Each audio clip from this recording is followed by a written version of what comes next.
नमस्कार दोस्तों, मेरा नाम है अमन शुक्ला और एक बार फिर लेकर हाजिर हुआ हूँ एक डरावनी कहानी। दोस्तों, ये कहानी जो है दो दोस्तों की है। ठीक है, तो पहले ही मैं आपको बता दूँ, आप कंफ्यूज ना हो बाद में। ये कहानी है कमलेश की और विपिन की। कमलेश और विपिन ये दोनों फर्स्ट ईयर में थे। कमलेश पॉलिटेक्निक कर रहा था और जो विपिन है उसने इंजीनियरिंग में अभी अभी अपना एडमिशन लिया था।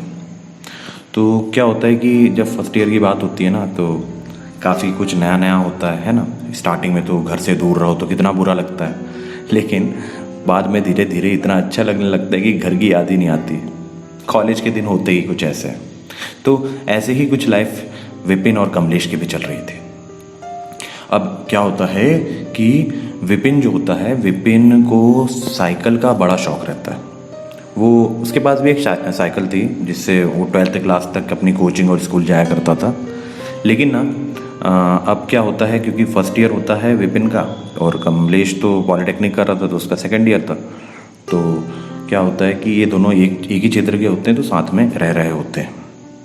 अब विपिन छुट्टियों में घर जाता है और घर पर ये इसके पापा, इसकी मम्मी और इसका छोटा भाई, ये लोग खाना वाना खा रहे होते हैं, बढ़िया रात में डिनर कर रहे होते हैं। तो विपिन ना धीरे से अपने पापा मम्मी के सामने एक बात रखता है कि पापा मम्मी, एक्चुअली में क्या है कि अब कोचिंग लगानी पड़ेगी, फर्स्ट ईयर है तो मैं सोच रहा था कि एक अच्छी सी साइकिल खरीद लूँ, रेंजर। उस समय रेंजर काफ़ी चलती थी। तो विपिन के पापा एकदम से बोलते हैं कि यार अब तू कॉलेज में चला गया है तो क्यों ना तू बाइक ही खरीद ले एक। विपिन के पापा ने जब विपिन का एडमिशन कराया था इंजीनियरिंग कॉलेज में, तो उसके अकाउंट में कम 2 लाख समथिंग डाल के रखे थे कि बेटा मैं तेरे को मंथली पैसे डालता रहूँगा, लेकिन पैसे की कभी कमी ना हो, इसलिए चक्कर में तू इसमें से अपना जो महीने का खर्चा है वो निकालना और मुझे बता देना, तो मैं उतना पैसा इसमें डाल दिया करूँगा। तो इतना अमाउंट अपन सेव करके चलेंगे ताकि तेरे पास भी पैसे की कभी कमी ना रहे, है ना। तो ये इसके पापा की बहुत अच्छी सोच थी। तो विपिन क्या जब साइकिल की बात करता है ना, तो विपिन के पापा बोलते कि एक काम कर, तेरे अकाउंट में पैसे तो डले, तू जो भी बाइक तुझे खरीदनी है पसंद कर ले और बढ़िया से खरीद ले। तो भैया अब विपिन भाई तो बहुत खुश। विपिन सपने देखने लगा कि यार कौन सी बाइक लूँगा। लेकिन विपिन को अचानक याद आता है कि यार उसे तो बाइक चलाते आती ही नहीं है। तो विपिन सोचता है कि तो क्या हुआ, नहीं आती चलाते तो खरीद लूँगा, फिर अपने बाइक से ही सीख लूँगा। विपिन को और उसके घर पर ना किसी को भी ये आदत नहीं थी कि किसी दूसरे की गाड़ी पे वो हाथ साफ करे या किसी दूसरे की गाड़ी से या किसी दूसरे से कहे कि मुझे बाइक चलाना सिखाओ। वो अक्सर यही प्रेफर करते थे कि अगर कुछ चीज़ सीखनी है तो खुद खरीदो और उससे धीरे धीरे अपने हाथों की सफाई कर लो। मतलब जैसे कार हो गई, बाइक हो गई, बाइसिकल हो गई, है ना। तो इसने जो भी इसके घर में आज तक सीखा है ना, विपिन ने और उसके भाई ने, तो अपने वाहन से ही सीखा है। मतलब साइकिल भी खरीदी तो दोनों भाइयों के लिए उसके पापा ने 2 साइकिल खरीदी। अब बाइक की बात आई तो बाइक भी क्या बोलते हैं, अब विपिन कॉलेज में चला गया था तो विपिन को पापा ने बोल दिया कि तू अभी बाइक खरीद ले और फिर सीख ले, फिर जब तेरा छोटा भाई आएगा कॉलेज में तो उसे भी सिखा देना, उसके लिए भी एक खरीद देंगे। चलिए, ये बात तो बहुत अच्छी हो गई। अब क्या होता है कि विपिन के कॉलेज का दौर चालू हो जाता है। विपिन पहुंचता है सबसे पहले जिस दिन पापा मम्मी से बात होती है ना कि पापा मम्मी साइकिल लग रही थी तो पापा बोलते थे बाइक खरीदने का, तो विपिन क्या करता है, विपिन अभी 18 साल का नहीं होता है, तो उसका पर अकाउंट उसके पापा ने खुलवा दिया होते हैं। तो 18 साल के बाद ही ATM अपने को प्रोवाइड करवाते हैं, उस समय की बात है। तो ये बात होगी 2009-10 की। तो विपिन क्या करता है, बैंक जाता है, बैंक से 57,000 रुपये निकालता है और अपने बैग में रखता है कैश 57,000, और बढ़िया अपने एक फ्रेंड किशोर के साथ अपने कॉलेज के लिए निकल पड़ता है ट्रेन में बैठ के। ये भोपाल में स्टडी करता था। तो भैया इनके घर से कॉलेज का मतलब भोपाल का रास्ता 3 घंटे का था ट्रेन से। तो विपिन अपने बैग में अपना जो भी थोड़ा बहुत सामान रहता है वो रखता है, कैश रखता है 57,000, और ट्रेन से ये और किशोर निकल पड़ते हैं भोपाल के लिए। अब जैसे भोपाल पहुंचते हैं तो विपिन किशोर को बोलता है कि भाई मुझे बाइक खरीदनी है। तो किशोर बोलता है कि बाइक खरीदनी है तो भाई अंकल जी को तो आना पड़ेगा ना, पैसे तो वही देंगे। तो विपिन बोलता है नहीं भाई, पैसे मेरे पास है। तो किशोर बोलता है कि कहाँ है तेरे पास पैसे? तो बोले मेरी बैग में पड़े। तो बोले कितने रुपए? बोले 57,000। तो किशोर एकदम से उस पर जल्ला उठता है कि अबे तू पागल तो नहीं हो गया, अपन ट्रेन में बैठ कर आए हैं, तेरा बैग ऊपर रखा था, अपन दोनों गेट पर बैठ कर आए हैं और तूने ऐसे ही छोड़ दिया बैग। तो विपिन बोलता है भाई मेरी नज़र थी उस पर, मैंने सोचा ज़्यादा केयर करूँगा तो लोगों को शक होगा। वैसे ये बात गलत है कि ट्रेन में अगर आप सफ़र कर रहे हो तो आपको गेट पर नहीं बैठना चाहिए, इससे दुर्घटनाएं हो सकती हैं। पर ये लोग कहाँ मानते हैं आजकल की जनरेशन, आजकल की मतलब उस समय भी लोग नहीं मानते थे। तो भैया ये अपना ट्रेन में बैठ कर आ जाते हैं। अब किशोर को हंसी आती कि यार कैसा पागल है तू विपिन, तू साले 57,000 रुपये अपने बैग में डाल के ट्रेन में बकायदा बस्ता पटक के एक तरफ बैठ गया और लाके अब तेरे को खड़े पे बाइक चाहिए। तो विपिन बोलता भाई चाहिए। अब भैया फर्स्ट ईयर का समय, ये लोग काफ़ी एक्साइटमेंट में थे कि हाँ भाई बाइक आ रही है। तो ये विपिन और किशोर पता करते हैं शोरूम का। ये लोग एमपी नगर में एक बाइक के शोरूम में पहुंचते हैं और इनके बाकी दोस्तों को भी ये खबर कर देते हैं। जो मैं कमलेश की बात कर रहा था ना, विपिन कमलेश को ही बोल देता है कि ये शोरूम में आ जा, मैं बाइक उठा रहा हूँ। तो कमलेश भी खुश, विपिन भी खुश, किशोर भी खुश और इसके जो दोस्त आए थे वो भी खुश कि हाँ भाई हमारा फ्रेंड है, फर्स्ट ईयर में पहला फ्रेंड है जो बाइक खरीद रहा है। ये काफ़ी एक बड़ी बात हुआ करती थी उस समय। तो ये लोग पहुंचते हैं। अब ये शोरूम पहुंचते हैं तो जो बाइक विपिन ने पसंद की होती है वो इसने फलाना जो भी कलर इसको पसंद करता है ये पसंद करता है और बोलते हैं कि हाँ भैया ये बाइक मुझे पसंद है, इसको आप रेडी कर दो। अब शोरूम वाले आके पहले इसके दोस्त लोग बोलते हैं कि भैया टेस्ट ड्राइव चाहिए। तो पहले इसका एक दोस्त बाइक चला के देखता है, वो बोलता है हाँ भाई मस्त है। दूसरा चलाता है, वो भी कहता है एक नंबर है। तीसरा चलाता है, चौथा चलाता है। अब भैया बाइक का जो शोरूम का जो कर्मचारी होता है ना, जो टेस्ट ड्राइव के लिए इनको लाता है, वो बोलता है कि सर आपके सारे फ्रेंड्स बाइक चला रहे हैं, आप क्यों नहीं चला के देखते? तो विपिन बोलता है भैया मुझे बाइक चलाते आती ही नहीं। भैया ये सुन के तो शोरूम के कर्मचारी का भी माथा घूम जाता है, अरे भगवान क्या है, इंसान है ये। तो वो कर्मचारी बोलता है विपिन से कि सर तो फिर आप बाइक, तो विपिन बोलता है कि हाँ अब मैं बाइक खरीद रहा हूँ, मेरे फ्रेंड्स को आती है तो मैं चलाना सीख जाऊँगा। चलिए ये बात तो यहीं खत्म होती है। अब विपिन के पास बाइक है और अपने ग्रुप में ये इकलौता लड़का है जिसके पास बाइक है। भैया बाइक की बहुत डिमांड होती थी उस समय, मतलब बाइक के चक्कर में दोस्तियां दाव पे लग जाती थी। आप लोग सोच रहे होंगे ना कि ये डरावनी कहानी से कहाँ कॉलेज स्टोरी पे पहुंच गया। अरे भैया रुको, अभी डर बाकी है। तो क्या होता है कि अब कमलेश जो होता है विपिन का रूम पार्टनर, वो उसको बाइक पर अच्छे से हाथ साफ करवा देता है। तो क्या होता है जब कॉलेज की छुट्टियां पड़ती है ना, तो विपिन बोलता है, कमलेश बोलता है कि चल अब बाइक से ही चलते हैं घर, बहुत ट्रेन से आ गए। तो विपिन बोलता है कि भाई मैंने हाईवे में कभी बाइक नहीं चलाई। तो कमलेश बोलता है कि हाँ भाई हाईवे में भी चलाना अब तो सीख जाएगा। अब ये लोग भैया नया नया माहौल, नया नया कॉलेज, तो ये लोग क्या करते हैं थोड़ी थोड़ी पार्टी कर लेते हैं। और ना पार्टी करते करते इनको हो जाती, ये लोग सोचते हैं कि भाई हम आज निकल जाएंगे सुबह 10 बजे, लेकिन लड़कों का आपको पता ही है कैसा क्या माहौल रहता है, आराम से उठना राजा महाराजाओं जैसे। तो ये लोग 10 बजे सोकर ही उठते हैं। फिर उठते हैं तो भूख लग जाती है, नाश्ता पानी करने जाते थे, वहाँ दोस्त मिल जाते हैं। अब दोस्त मिल जाते हैं तो भैया वहाँ पे बच जाते हैं 1। अब इसके दोस्तों को पता चलता है कि ये तो जा रहे हैं घर दोनों बाइक से, तो बोलते हैं कि चल यार अब तुम जा ही रहे हो तो थोड़ी पार्टी वार्टी कर लेते हैं, उसके बाद तुम निकल जाना भैया 4 साढ़े 4 बजे, फिर पहुँच भी जाओगे तुम। क्योंकि उस समय जब ट्रेन से 3 घंटे लगते थे तो इनको बाइक से ज़्यादा 5 घंटे लगेंगे, इन लोगों ने सोचा। 200 किलोमीटर समथिंग था इनके घर का रास्ता। अब ये घर के लिए मतलब निकलने आ रहे थे, लेकिन पार्टी करनी है। अब पार्टी करते करते इनको बच जाते हैं रात के 10:30। अब इनके दोस्त बोलते हैं कि अब एक काम करो, तुम आज ना जाके कल जाना। लेकिन अब पार्टी हो गई है, सब कुछ चढ़ गई है। विपिन बोलता नहीं निकलेंगे तो रात में ही।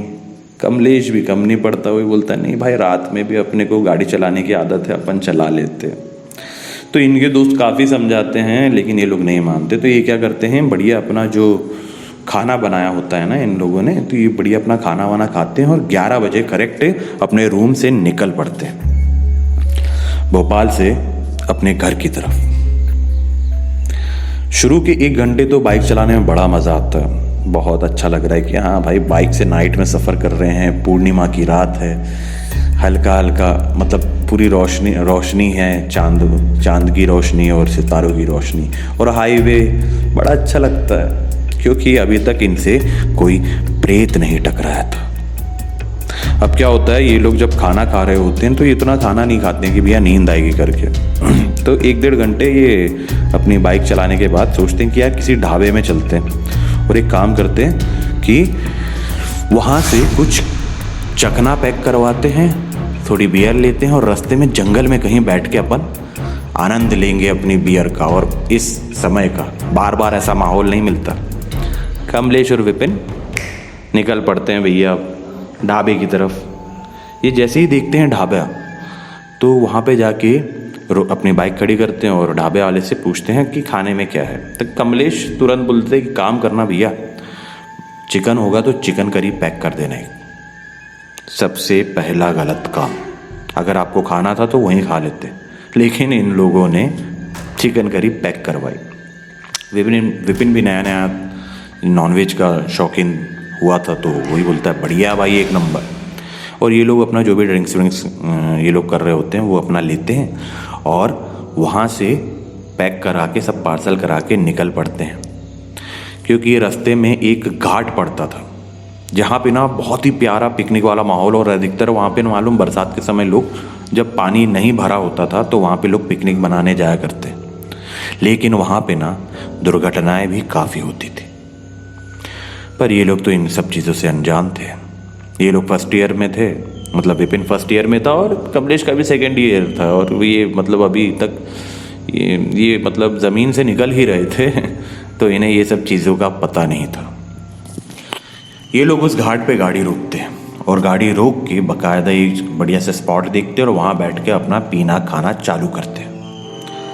पीना खाना चालू करते हैं, अपनी इधर उधर की बातें करते रहते हैं, अपनी गर्लफ्रेंड के बारे में बातें करते रहते हैं। तभी क्या होता है कि कमलेश को किसी के कुछ फुसफुसाने की आवाज़ आती है। कौन है, किधर हो, पकड़ लो, इस तरीके से। तो कमलेश विपिन को बोलता है, विपिन बात करते रहते हैं तो कमलेश विपिन को बोलता है कि 2 मिनट चुप रहना भाई। अब विपिन भी चुप है और अब दोनों को पायल की छन छन छन आवाज आ रही है और किसी के पुकारने की। कोई औरत की आवाज में इन्हें आ रही थी और वो कहती है कि कहाँ हो, यहाँ पर आओ ना। कमलेश और विपिन दोनों के रोंगटे खड़े हो जाते हैं। वो दोनों सोचते हैं कि भाई इतनी रात में यहाँ से ना कोई ट्रक जा रहा है ना कोई बस जा रही है, हमारी बाइक के अलावा यहाँ कोई खड़ा नहीं है, तो ये किस लेडीज़ की आवाज़ है और कौन हमें बुला रहा है। ये जैसे ही पीछे पलट के देखते हैं तो इन्हें दूर एक सफ़ेद कपड़े में बहुत ही सुंदर लड़की दिखाई देती। कमलेश लड़की को देखकर देखता ही रह जाता है। विपिन कमलेश को झंझोड़ता है और बोलता है कि क्या देख रहा है भाई। तभी कमलेश बोलता है हाँ, तूने नहीं देखा उस लड़की को। विपिन बोलता है कौन सी लड़की। अबे वो वहाँ पे, जैसे कमलेश उसे दिखाने के लिए उस तरफ इशारा करता है, वहाँ पे कोई नहीं था। कमलेश और विपिन एक अजीब से सन्नाटे में खो गए थे। तभी कमलेश बोलता है कि एक काम कर भाई, अब ये जगह कुछ सही नहीं लग रही, यहाँ से निकला जाए। कमलेश और विपिन तुरंत अपनी गाड़ी के पास पहुंचते हैं। ये सब का पीना खाना मतलब अब जब इनको दर्शन हुए ना हल्के से, तो सारी हवा वहीं निकल गई और ये पहुंचते अपनी बाइक के पास और अपना जो भी खाने पीने का सामान है वो वहीं छोड़ देते हैं, अपने बैग उठाते हैं और सीधे पहुंचते हैं बाइक के पास। बाइक स्टार्ट करते हैं और स्पीड से वहाँ से निकल पड़ते हैं। अब भैया रास्ते में इन्हें वही लड़की कभी विपिन को तो कभी कमलेश को बार बार दिखाई दे रही थी। अब भैया जब इतना कुछ हो गया है तो विपिन और कमलेश काफ़ी डरते डरते उस घाट के जंगल को क्रॉस करते हैं और जैसे इन्हें एक ढाबा मिलता है तो ये वहाँ पे पहुँच के अपनी बाइक रोक के खड़ी कर देते हैं। अब ढाबे वाला इनका चेहरा देख के समझ जाता है कि भैया कुछ ना कुछ इनके साथ हुआ है। तो ढाबे वाला पूछता है क्या हुआ बेटा, इतनी रात में सफ़र कर रहे हो, तुम लोगों को पता नहीं है क्या इस घाट के बारे में? तो विपिन बोलता है भैया एक्चुअली में हम लोग आ रहे थे और हम लोग वहाँ पे हम लोगों ने ये सब किया, पार्टी वार्टी कर रहे थे, तो तभी हमारे साथ ऐसा ऐसा हुआ और उसके बाद हमने गाड़ी भगाई और रास्ते भर से हमें वही लड़की दिख रही है। ढाबे वाला तुरंत इनको बोलता है कि तुम लोग बेवकूफ़ हो क्या, तुम्हें पता नहीं कि ऐसी जगहों पर और बाहर अधिकतर ये सब खाना पीना नहीं करना चाहिए। कमलेश और विपिन अब और भी डर गए थे। वो बोलते कि भैया आप ही हमको बताओ हम करें तो करें क्या। ढाबे वाला बोलता है कि एक काम करो, हो सके तो अगर ज़्यादा ज़रूरी ना हो तुम्हारा घर जाना तो तुम रात में यहीं रुक जाओ, नहीं तो वो लड़की तुम्हारा पीछा करते करते घर तक पहुंच जाएगी। अब क्योंकि तुम लोगों ने काफ़ी पार्टी कर ही ली होगी, तुम्हारा मन भर गया होगा, तो अगर अपना या अपने माँ बाप का भला चाहते हो तो यहीं रुक जाओ, वरना आगे जो होगा उसका जिम्मेदार मैं नहीं। भैया विपिन और कमलेश